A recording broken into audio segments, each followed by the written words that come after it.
It's the morning star drive 117.8. You soaring up with sky, now's the time, don't delay. I'm sitting in my ride and it's time to fly. So let's realign, just listen and fill your mind. I'm burning with desire. Hello everyone.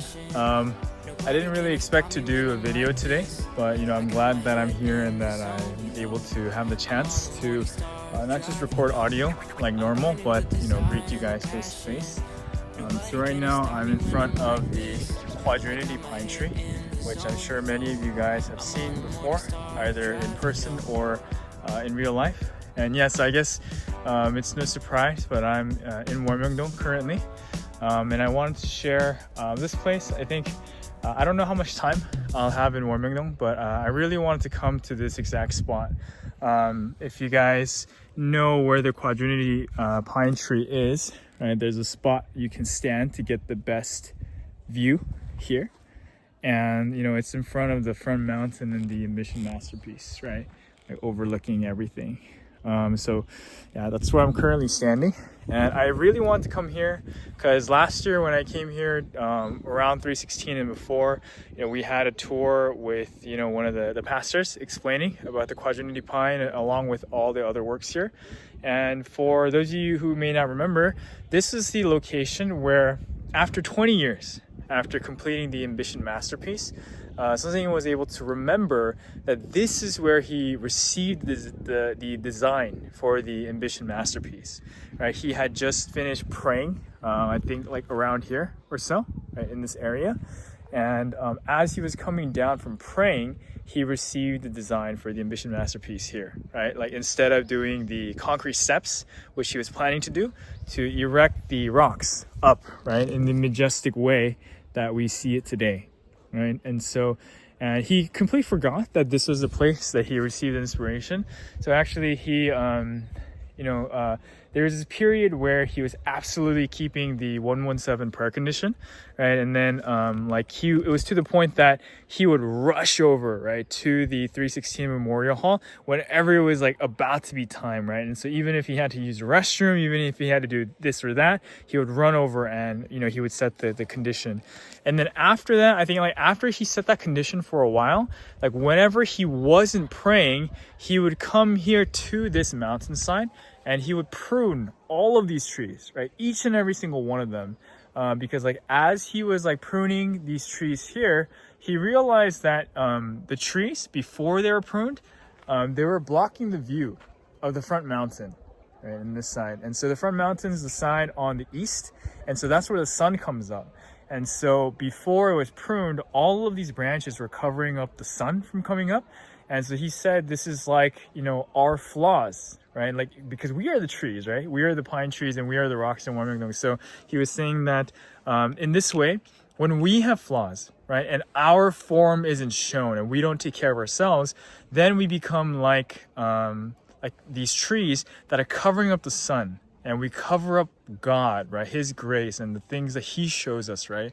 And so it was just a really powerful testimony to hear.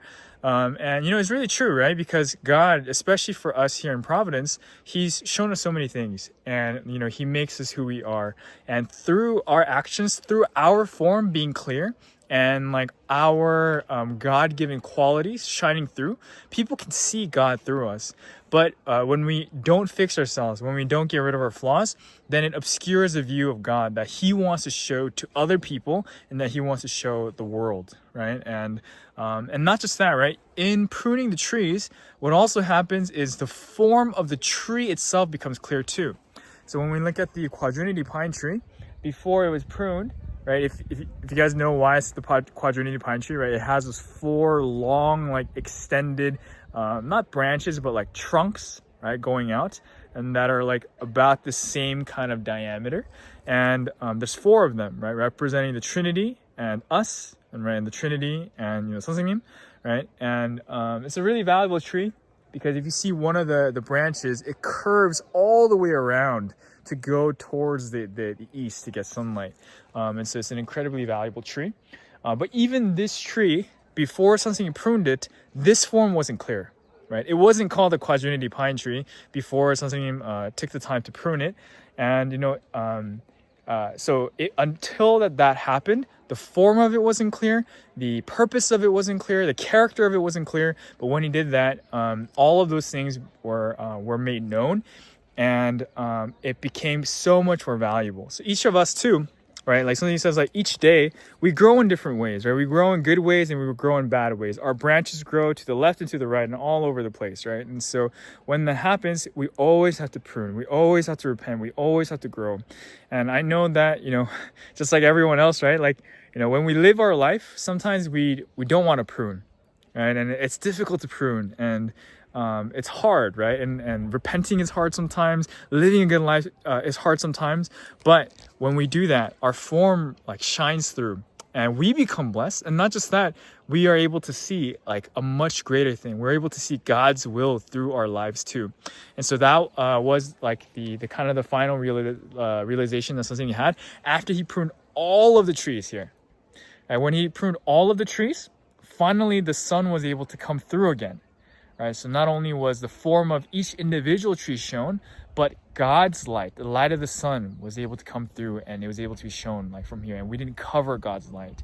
And it was only after he set this condition of the 117 prayer condition, absolutely, and that he set this condition of completely pruning all of the trees here, that he received that revelation, that inspiration, that this was that spot that God gave him the design for the Ambition masterpiece. So it was only after he did all of this work, right, and he cleared this whole place, that he remembered that this is the place that he prayed and that he received the design 20 years after it was completed, right? And so that was like just such an incredible story. And I think last year when I was here, there wasn't someone who could interpret the tour. So I had to interpret the tour. And so because of that, even though I was receiving a lot of grace from, listening to the story and interpreting, I don't think I got to really stop here and to pray and to reflect on this. But for some reason, I really wanted to come here. Like, of course, there's like so many places I want to go, and I'm not sure like where else I'll be able to see. But I wanted to take the time to reflect and to testify and to share with you guys. I don't know what else I show you guys, but hopefully you guys are excited seeing this too, right? Hopefully people don't have too many questions about why I'm here in Warmingdong, but all of that will be shared at some point too. But I'm really glad that we can share this video, and that we could take the time out to do this. So yeah, so thankful to the Trinity, so thankful to each of you guys. I hope that everyone is doing well wherever you are across the world, and that just like the Quadrinity pine tree, as well as all the other pine trees in this area, that we can prune ourselves with the Lord, right, with the word, and with repentance and with action, so that our form will be clear and that God's light will shine through. So, bye guys.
It's 1978. This feeling is so great.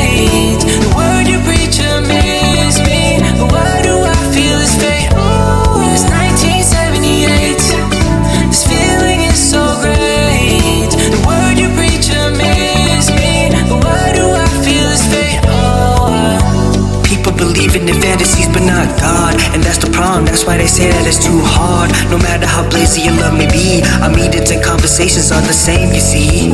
You can't let this love go to waste, doing the same things day to day, we're at the same place. Let's speak with hope about new things and the things you have done. I want to get closer to you, I want to give you my love. If you do not enjoy this love, it will disappear.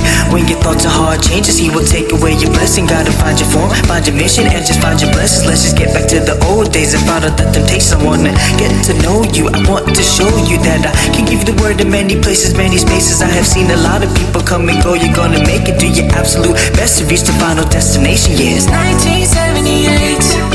This feeling is so great. The word you preach amazes me. But why do I feel this fate? Ooh, it's 1978.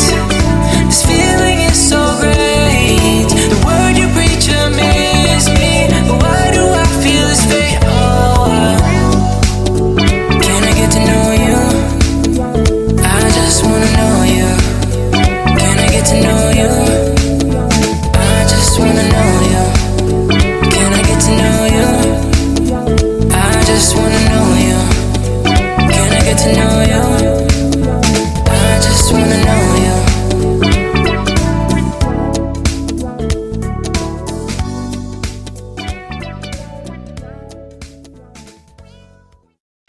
Hello and welcome back to our Tuesday segment. For today's 2G Talks, I have two parts. I have my small talks, which again just includes a couple of updates, a teacher appreciation segment, and discussion on Harmony Talks. And then I plan to also have a second part of this segment for 2G Talks, which I wanted to give y'all a short Sunsonym Talks. So let's go ahead and get started.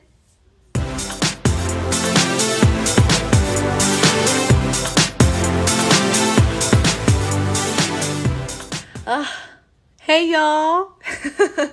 There's just so many things to talk about with you guys. So many good things, very good things. It's been a really good week. But first off, how are you? I really wanted to ask you guys that. I always ask and then just kind of continue talking about myself, which, that's just kind of how it works in these sort of formats that we have with this podcast. But I really do hope that you're all doing well. We got through Monday, so I hope that this means the week will just be a little bit easier for you. I hope that you're looking forward to the weekend as much as I am. And yeah, I hope that you had a good weekend previously.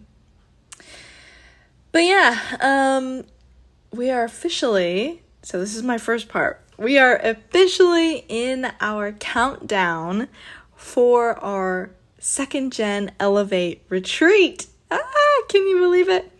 So I think I talked about it briefly. We're going to be having in the American Providence 2nd Gen, we're having this 2nd Gen Elevate boot camp. So this is for 2nd Gen who are hoping to become leaders or really grow themselves in faith. So it's very faith focused. We're still going to have some fun activities, but that's not really the primary kind of cause or thing that we're going to be looking at. Only a few 2nd Gen were selected, so we were a little bit more selective in who could actually join. So that was also pretty cool and interesting process being a part of. But we have only about 36 more days until the retreat. We went ahead and just started with these 2nd Gen, our 40-day condition, which is super cool. The condition itself has 2 parts. It has a prayer part, so we're posting prayer minutes, but then we're also having individualized conditions. So each 2nd Gen was allowed to pick their own condition that they wanted to kind of set for the next 40 days and do their best to follow it. So myself, I picked a condition of reading the Bible at least 4 chapters a day. Of course, I can do more. And then starting June 1st, exercising every day. Oh, that's the scary one. I'm scared. I gave myself a little leeway, though, because school's still happening. And so, I don't want to overdo it. But yeah, so that's how it's going. I already bought my airplane ticket. That's done. Hallelujah. So happy. I'm actually planning on visiting another second gen Blessed Family in New York prior to the second gen Elevate. And I was speaking with one of the second gen, the oldest son, and he was telling me like, Rachael, it's getting a little close. Have you bought your ticket yet? And I was telling him like, no, not yet. I'm still looking. And I'm very grateful that the Holy Trinity helped me to find some really amazingly cheap tickets. I have to brag because, I was telling my mother this and she was getting a little annoyed because she's not going to New York. But I gotta share, I feel the need to share. Sometimes when we want to share and we want to feel acknowledged. Usually tickets to and from Houston to New York are around, 300, 400 round trip. I got tickets for about half the price. Can you believe that? Oh, really, I do feel like, wow, this is God's will for me to go to New York. And not only that, but I actually am going to have another second gen tagging alongside me. She's actually a second gen from Hawaii. So she's going to be coming together with me to New York. And who knows, maybe I'll gently ask her to film a segment for this podcast. I'm imagining that y'all would really like, and I would really like to be able to get their inputs on how they think the retreat is going, or maybe like a before and after, what their expectations are, and then an after interview of like, how they thought it went, what they liked, what they didn't like. And I think we would all really benefit, and it would be so awesome to hear other second gen and their experience and how they felt that they grew from the second gen Elevate boot camp that we're going to be having. So yes, I'm really excited. I'm looking forward to it. So expect to hear more and more about the second gen Elevate bootcamp as we continue on. But anyways, moving on to the next thing. So every single week that I do these MSD podcasts, I'm once again reminded of how quickly the time is moving of this period of my life where I was working full-time. Now it is officially down. I only have 13 more days left that I'm working, which is crazy to me. I'm very excited, obviously, but also really stressed. There's a lot of things that I have to do, especially since I'm not coming back at all. So, I have to clean out my room completely. There's many grades that I have to finish. And not only that, this is a little secret, because the team that I was working at my school, they're really organized and they have such amazing content. And who knows, maybe in the future, the will for my life will be to go back to teaching, or maybe it'll be a necessity. Or even if I have friends in the future who are planning to become teachers, I went ahead and have begun, I don't want to say the word stealing, but copying and taking the content, PDFs, documents, assignments, just as many things that I can, so that I have the opportunity. You gotta work smarter, not harder. Who needs to reinvent the wheel, right?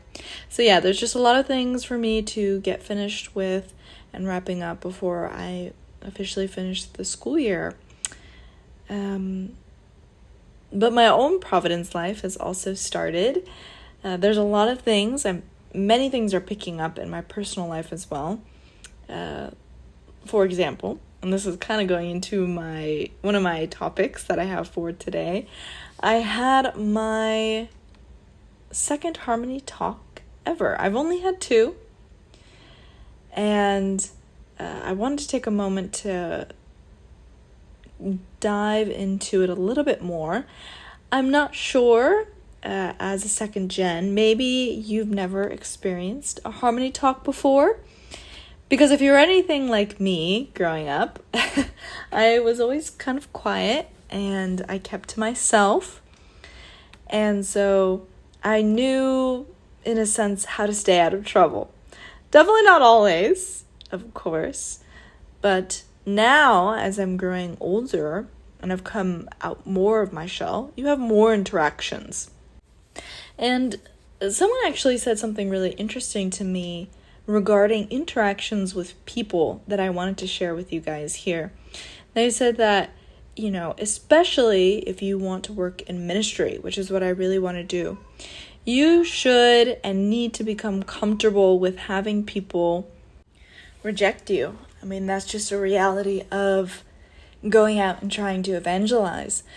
But in order to help yourself not feel burnt out or embarrassed or, self-conscious, you should start having and seeing interactions with people as never going poorly, right? You should always see every interaction with somebody that you have as a good one. Whether or not it was successful, right? Whether or not you had an argument with this person, whether or not you agreed or disagreed.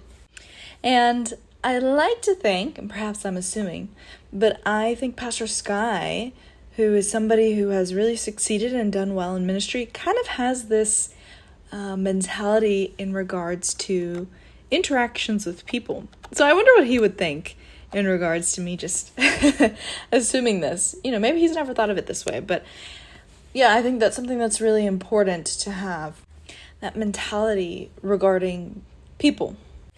So that's all to say that, yes, I did have a harmony talk with an individual this past weekend. And sorry, obviously, I cannot share with you the details, or as some people would say, the tea. I have no intentions of doing that. And really, primarily, I just wanted to focus on the things that I realized. So kind of my side of the story. And really more so give advice on how one should be in a harmony talk. Kind of like a second gen to second gen, experience. So for this harmony talk, I realized many things. So one, I don't know if you'll have ever seen my comments. Sometimes I comment on Pastor Sky's his episodes, and I remember this was a while back. There was one episode primarily that I had commented on about making ourselves. And I had asked him a question about how can I learn the things that are not wrong with me, but my flaws within myself, so that I can fix them, so that I can be better. And he had a couple of suggestions. One was just asking a close friend and allowing them to have a really honest and frank conversation with you, which, if you really think about it, is what you would call a harmony talk. I think many people have a negative connotation or view of harmony talks. I definitely do. I don't know what it is with that word. I guess it's kind of scary. I'm not sure if it ranges from culture to culture, but in American culture, we are pretty honest with our feelings and our emotions.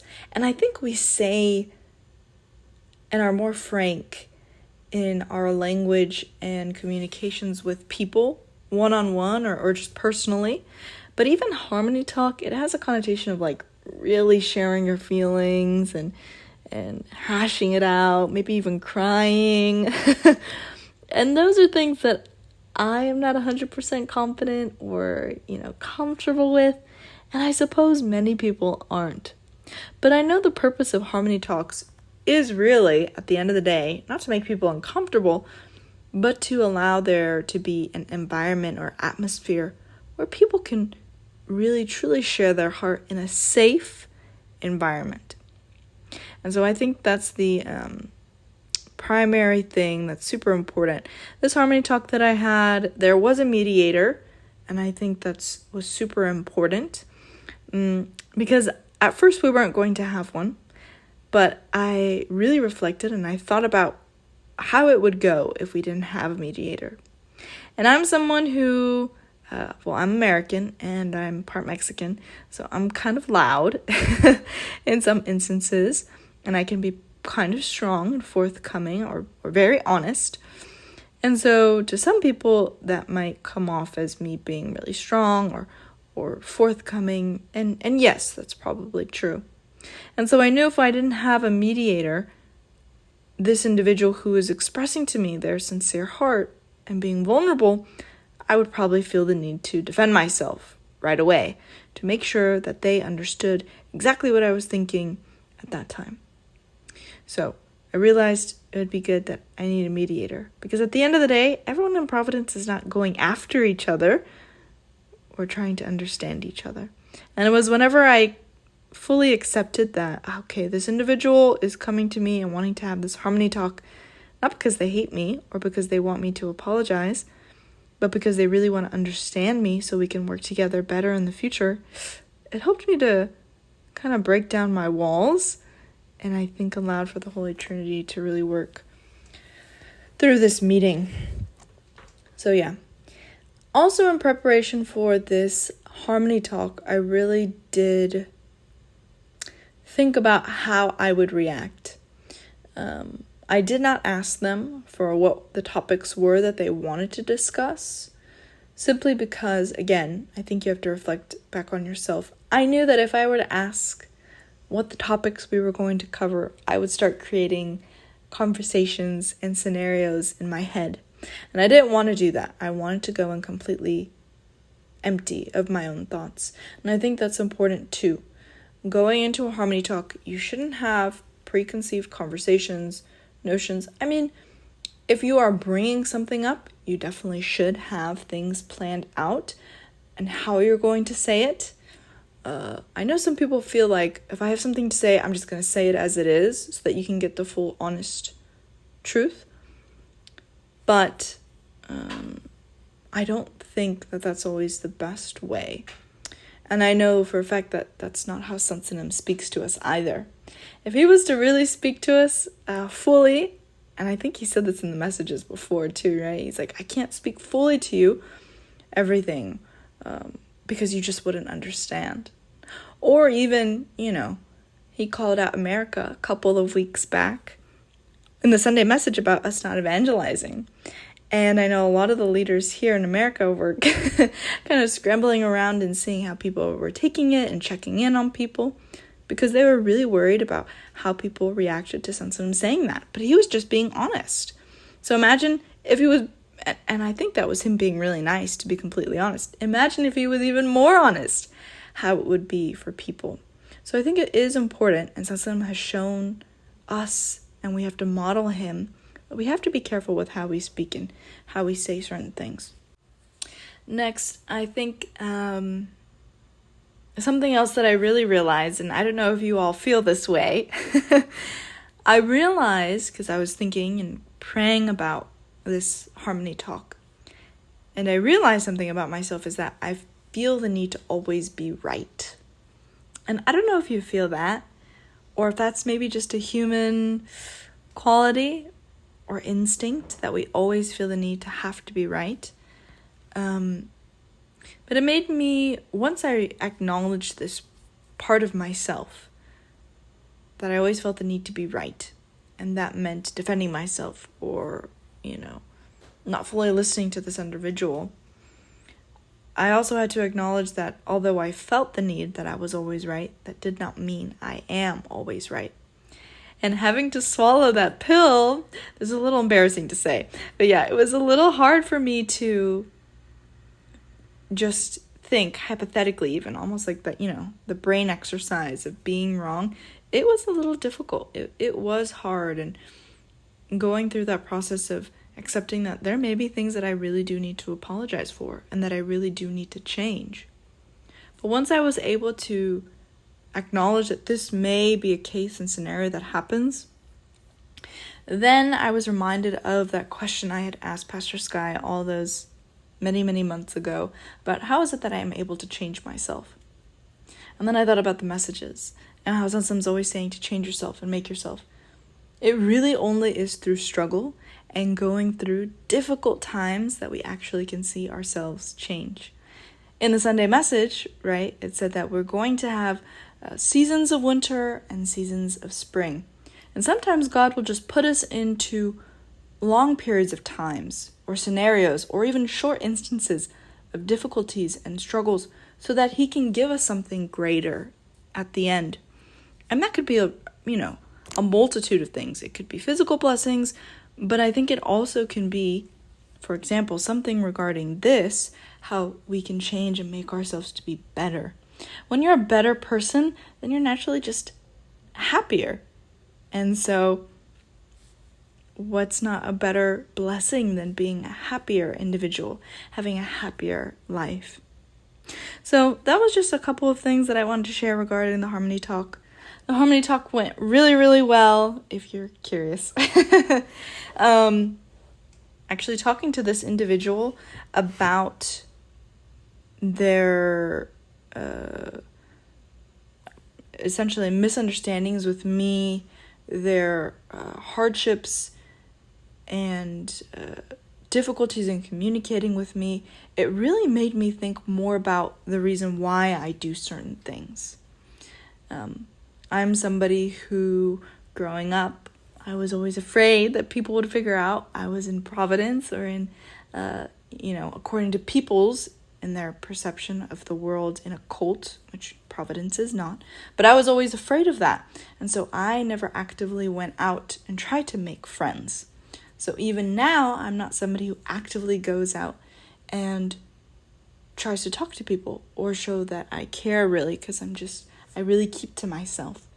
And so it made me realize I was doing this thing, this habit, this instinct that I didn't even realize I was doing. I was doing it with this member and causing them pain and hurting them. And then once I was able to realize that, now I'm able to change and actually apply this to evangelism. Because if you're going to evangelize someone and manage them, you can't keep to yourself, right? You have to go out and you have to manage. So all in all, I was really grateful and thankful for the Harmony Talk with this member. If they're listening, you know who you are. Love ya. But I wanted to share for other members who are listening and second gen, because Harmony Talks, I think, can be really painful and not, if done incorrectly, actually detrimental and worse. But I do think Harmony Talks can also be super, super helpful, especially if you're someone like me who's been praying to the Holy Trinity. God, I want to change myself. I want to make myself better. Be careful what you pray for, because God definitely will help you to change yourself. And only when you're willing and open can you actually do those things. So I am very grateful and thankful to the Holy Trinity for doing that and allowing me to have that Harmony Talk. And I hope that it was also helpful for those of you listening. Moving into my kind of last segment for this first part of my small talks, or, my updates. This past week we had Teacher Appreciation in America. I'm not really sure about other places around the world if there's Teacher Appreciation.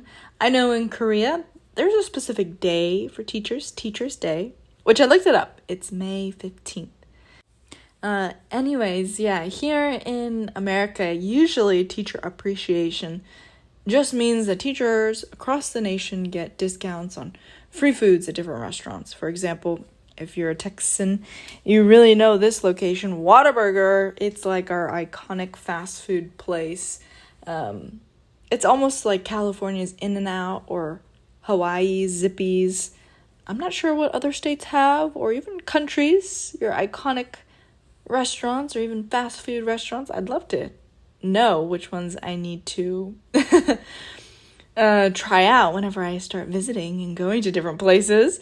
But Teacher Appreciation really is just a time when we all get free junk food. So I have definitely had my fill and eaten so much candy and donuts and cupcakes and ice cream and just yeah, it's a lot. It's bad. I've been bad. But although I'm a teacher, I am a high school teacher, so it makes it a little bit different. As a high school teacher, I don't really get that many gifts or cards and things like that. Primarily, it's your elementary school teachers who are going to be the ones that get those types of gifts and the tremendous goodies that you're going to be seeing for Teacher Appreciation. And honestly, I'm really happy about that. I'm super grateful that I'm not an elementary school teacher getting all of those goodies, because as Sensitum always says, we have to be healthy. We have to watch our weight. And it's definitely really hard to control yourself when you have things just being shoved in your face, essentially. I'd walk down a hallway and then, there's delicious hot donuts waiting for me. It really does make sense why Sensitive says and is always saying to be careful of what you consume. And not just in a physical sense, like sugar, which is honestly my kryptonite. I don't want to tell you all how many cavities I have gotten over the years. It really is embarrassing. But not only physically do we have to be careful, but also spiritually. Right, if you're consuming things that aren't of the best quality, like junk food, it definitely can change the structure of your body. It can change your weight, it could give you pre-onset diabetes, increase your cholesterol. There's just so many things that being unhealthy can do. So in the same way, spiritually, if you're not consuming the best things, at first it may be okay, right? You may not see a sudden change in your faith or in your mentality, but over time, just like it is gaining weight, you can see there are some effects in doing these things.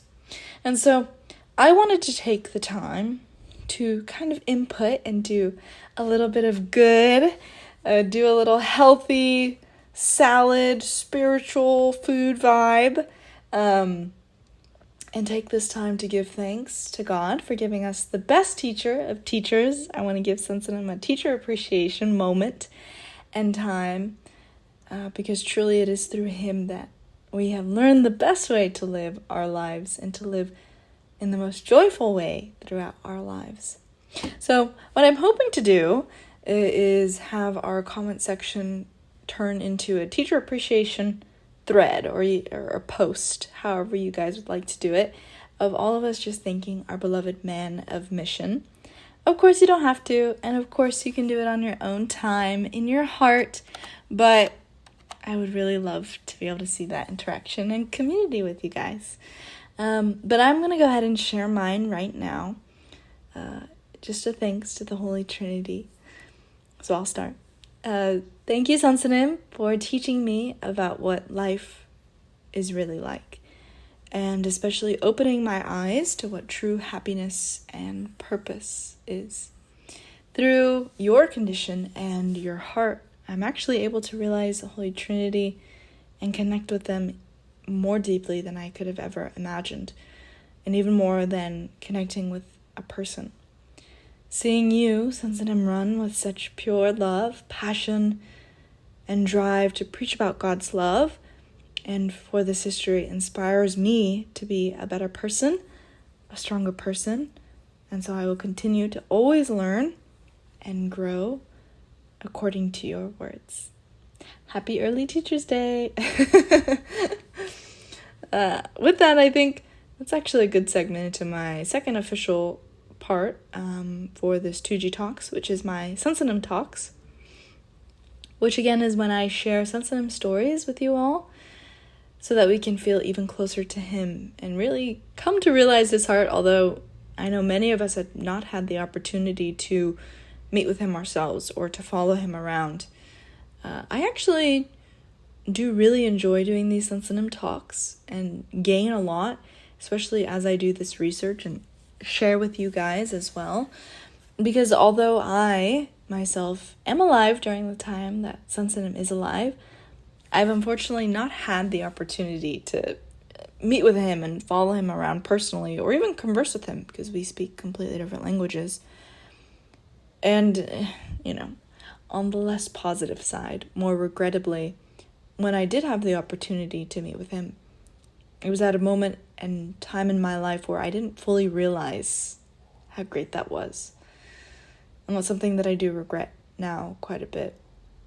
But although physically my own experiences with him were lacking because of my own shortcomings, because of my own misunderstandings, I know that the experiences that we have with the Holy Trinity and with Sensitive are not limited or centered and focused on just physically meeting together with them. right? I don't know if y'all remember my best friend. She went ahead and wrote that 316 journal that I shared and read with all of you guys. But in it, there is many moments where she expressed her sadness in not being able to meet Sansanim in person. And this anxious heart of, wanting to be able to see him, which I completely understand. And sometimes, I think it's good to be able to feel those and go through that grieving process of not being able to meet him in person. But I do think it's also important to not let yourself get stuck down there. Because sometimes it can be really hard to pull yourself out of those kind of valleys that we go through. And so I just wanted to remind all of us, and I know that Sansan would like to remind us as well, that although we can't meet with him physically, the body is just one part of our lives. It's a really small part of the bigger picture, right? Because even if there were people who followed him, that doesn't mean that they actually came to know him or realized him. It's based off of our hearts, how well we can connect with him in soul and spirit. And so I hope that through these Sansanim talks that I'm going to be going through today, we're able to feel an even closer sense of connection and really realize Sansan Shimjung and gain his Shimjung today. So I have 2 really short stories for today. So listen carefully. It's going to go by much faster than you think. So I'm going to go ahead and get started with my Sansanim talks, which will wrap up my 2G talks for today. So my first Sansanim talks that I have is actually regarding Sansanim and his experience with the Vietnam War. So, just some backstory. Sansanim was dispatched to Vietnam at 2 times. The first time, was in 1966 to 1969, and this is kind of where the story takes place. So around this time, Sansanim was 21 years old, and he arrived in Vietnam.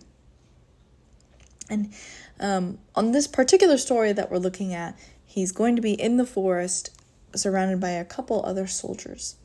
And many of the other soldiers struggled with breathing problems, heat stroke. A lot of this was because of just the harsh conditions that they were being forced to survey the land in, but also because, the soldiers, many of the times when they go to war, were always smoking and things like that. And so, although they were going through such intense, extreme heat in these tropical conditions, they were tasked with conducting daily ambushes or mountain operations. And as Sansanim was constantly being surrounded by possible threats of danger and danger right in front of him, he constantly had this thought in his mind, thinking, am I really going to make it out alive of this place that's so incredibly hot, where there's death everywhere and there's constant battles? And so, although he was incredibly afraid, Sansanim made a solemn vow, and that if he could return back to Korea in one piece, that Sansanim would dedicate the rest of his life to God. And it was in that moment of pure desperation, of just wanting to live, as he was shedding tears and weeping, all of a sudden he could sense this voice, and he heard it in his heart. And it told him that, yes, you will certainly return in one piece. And so, from that moment where God spoke to him, he truly and absolutely believed it. So no matter what, although Sansanim went through many countless ambushes and near-death experiences, which Sansanim has detailed many times in the messages and even in his book of War and Peace, he can truly testify and says and tells us that not even a finger of him was injured. And then, of course, after returning home, he was in one piece. Sansanim fulfilled his promise as well, and continued to train himself in Mount Dedon to continue learning God, his words, and breaking the seals, which eventually led to him turning 34, beginning the ministry and preaching the new word. So that's going to be the first story that God gave the promise to Sansanim. You will return in one piece, and Sansanim keeping his promise as well of living only for this history. The second Sansanim talks that I wanted to share is actually a miracle story where Sansanim helps to return a disciple's life. So this story takes place in the winter of 1996. This is actually when Sansanim was skiing with some of his followers. And maybe you had the opportunity, and this is a side note, maybe you had the opportunity to watch the Palm Station or the Palm videos, which they used to have. I know now it's a different app, the name that escapes me for right now. But even on it, you can see the old vlogs. If you haven't seen Sansanim ski, he's so incredible. I've never skied before, but he makes it look so easy and so much fun. So make sure you check that out. But anyways, in this story, Sansanim is skiing. About halfway through his time of vacationing and skiing, he gets a report that comes in that actually details that there was a frozen body of a young man who had been discovered around Sansanim's hometown in Womindong. And that 5 or 6 people were actually bringing the body to him because they believed that Sansanim would be able to revive this person. So, as they said in the report, a van did show up actually with the body of this young man. When Sansanim walks up to the van, he actually went ahead and examined this young man's body. And as he was looking over the body, he noticed that the young man's eyes were white, the limbs were frozen, and that his chest was barely warm. And so Sansanim then instructed the followers and disciples who had brought the young man to him to take the body and put it in a warm place. And Sansanim himself continued to pray for this man as he placed his hands on his chest. After a couple of hours, Sansanim retreated back to his own room, laying down, completely exhausted. But although physically he was laying down, his mind continued to run as he was filled with both worry and kind of peace, as he knew that God was with him. And so he had this spiritual trust, but there was also this anxiety that he had. Would he really be able to help this young man? Eventually, Sansanim fell asleep. Later that day, there was a weak knock at Sansanim's door. As he opened the door, all of a sudden, he sees someone bowing deeply before him, thanking Sansanim profusely. Confused, because Sansanim just woke up, he didn't understand what was going on. But after this person continuously bowed down, Sansanim came to realize, it's the very same person who had just been frozen to death, who he was praying for a few hours prior. He could see, too, as he walked together with this young man, that the blankets in the other room had been completely tossed aside. And the watchers, or the followers, were actually discussing still about the body, talking as if the young man who was standing before Sansanim was still dead, right? And so whenever the disciples saw the young man and saw him standing there alive, they shouted, as one would, with joy. And at this time, once again, firmly believed, truly Sansanim is sent by God. The young man, now, after thanking Sansanim, began to explain what had just happened. And he said that the young man had been praying at the pre-dawn. And as he was walking back home with his hands in his pockets, he had actually slipped on the road and struck his face on the pavement, dying instantly, as his body hadn't been found until 10 hours later. So his body had just been laying there, frozen for over 10 hours. And yet, although his body had died, because of Sansanim's prayer, he was brought back to life. And so, all of that day, Sansanim and the disciples and the young man truly gave glory to God. And Sesame didn't just focus on this one miracle, but he brought it, of course, as he always does, back to Jesus and back to God.